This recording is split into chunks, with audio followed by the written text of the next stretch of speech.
So Jeremy, you've been a product owner for our team. So what was your experience like? It was different, that's for sure. Yeah. So as a product owner, I mean, Yeah. obviously you're meeting with the business and then helping to translate that into work units, user stories for the team to work on, right? I mean, that's ultimately what the product owner is doing.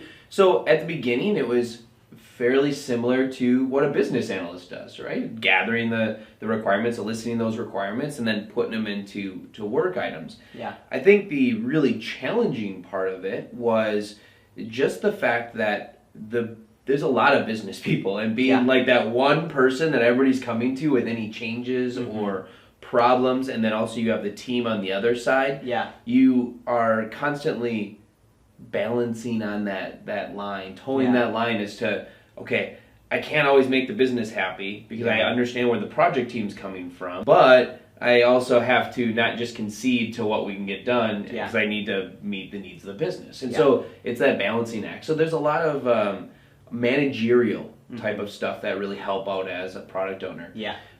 So that's what are some of the challenges. Some of the nice things about being a product owner, when you're going into those meetings, helping to prioritize, keeping people on kind of the right tasks, right? Not worrying about how they're accomplishing it, explaining the what. This is what we need to have done. This is the type of functionality that's needed. Here's the need.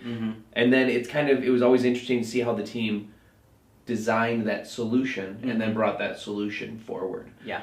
So that was always a nice thing, and then being able to take that, go back to the business and get their feedback on it, or have them come in for a demo, or kind of it depending on the type of change that was made.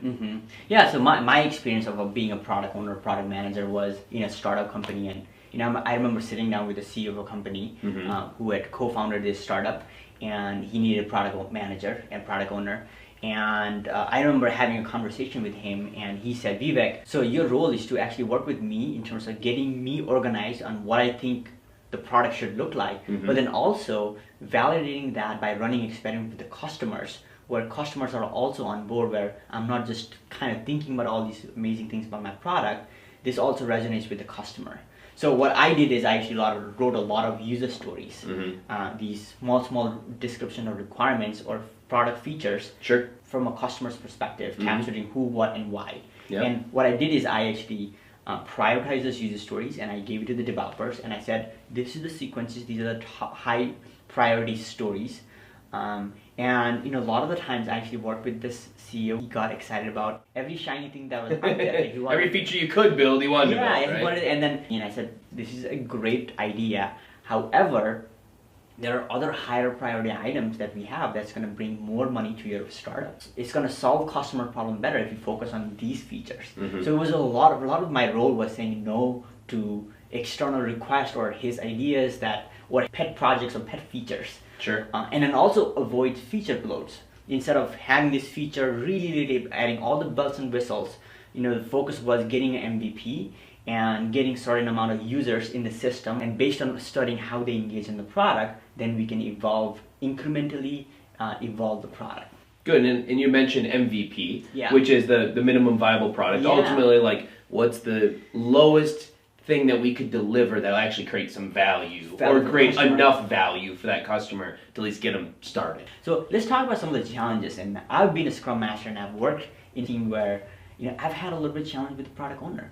A lot of the product owners are coming from the waterfall world, and they are maybe not trained enough on how to play in the team.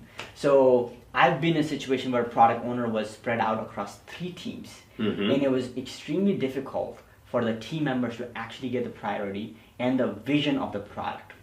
And I was in the middle because I was a Scrum Master, and I was a new Scrum Master, and it was a tricky position, just how do you, I said that we need more for availability, but the way that it was set up is because he was spread out in 3 teams. So one thing that I learned is, a team should have a dedicated product owner and somebody who's available for the team to understand the product vision, understand the next high priority stories, so the team can, so then it doesn't create any roadblock or confusion for the team.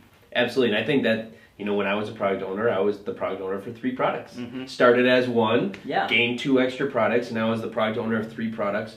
2 of them were with the same project team, which another no-no, right? But because we're going to have 2 projects at once, but so 2 of them were for that. but one of them was completely separate. And yeah, you could feel the pull, right? That was my only job there. I was consulting there, so that was my only job. I can't even imagine a regular, like a senior manager or some director that has their normal duties and then are being asked to be a product owner and then be maybe a product owner in multiple roles. That gets really difficult. But I mean, those companies, they have to dedicate that time. If they're not willing to have a dedicated product owner to the project, then maybe Scrum isn't the right fit for them, because that 100%. you need to have that if you're not going to be successful. Yeah. In today's day and age, right, product owners should also have skill sets on how to actually study the user base and talk to them and really find out what they actually want.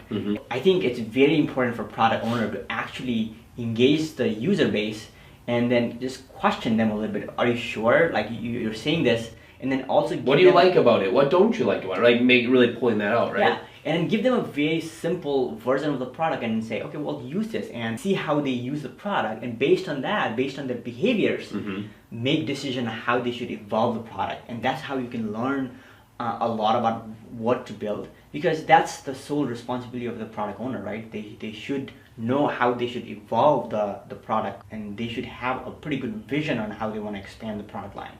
Absolutely. Yeah, their number one goal is to make the business happy and to solve that business problem. Yep. They have to be able to do that in order to make that happen. So 100%. Great.